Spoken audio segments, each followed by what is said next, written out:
جب میں تاریخ کے اوراق پلٹتا ہوں تو کیا دیکھتا ہوں کہ ظلم و بربریت کی انتہا ہے۔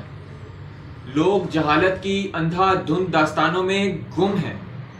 حق و صداقت کا بول بالا کرنے والے کو نیزے پر چڑھا دیا جاتا ہے۔ ظلم کی انتہا یہ ہے کہ جاگیرداروں اور وڈیروں کے سامنے بولنا اپنی موت کو دعوت دینے کے مترادف ہے۔ تہذیب و تمدن کی دھچکیاں اڑائی جا رہی ہیں۔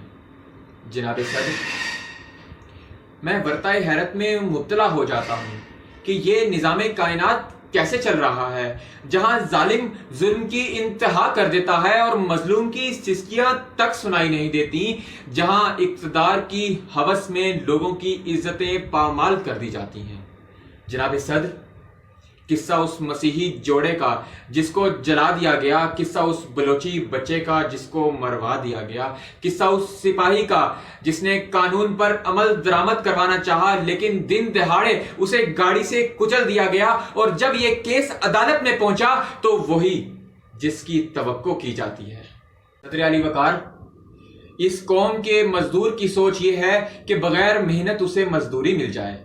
اس قوم کے طالب علم کی سوچ یہ ہے کہ بغیر محنت اسے اچھا نتیجہ مل جائے۔ اس قوم کے اعلیٰ افسران سفارش سے عہدوں پر فائز ہوتے ہیں۔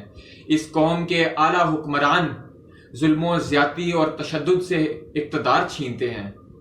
اس قوم میں جوان بیٹی والے غریب کے گھر کے ساتھ کروڑوں کی مساجد تعمیر کروا دی جاتی ہیں۔ صدر ذی وقار، ضرورت اس امر کی ہے کہ واویلا کرنے کی بجائے ہم یہ تمام برائیاں خود ختم کریں جو ہمارے وطن میں پیوست ہو چکی ہیں، اور ایک ایسے سفر کا آغاز کریں جس کی پہلی اینٹ ہم خود رکھیں۔ کسی اور سے امیدیں وابستہ کرنے کی بجائے ہم یہ کام خود کریں تاکہ ثابت کر دیں یہ روشنیاں دوبارہ آئیں گی اور اندھیرے ہمیشہ ہمیشہ کے لیے ختم ہو جائیں گے۔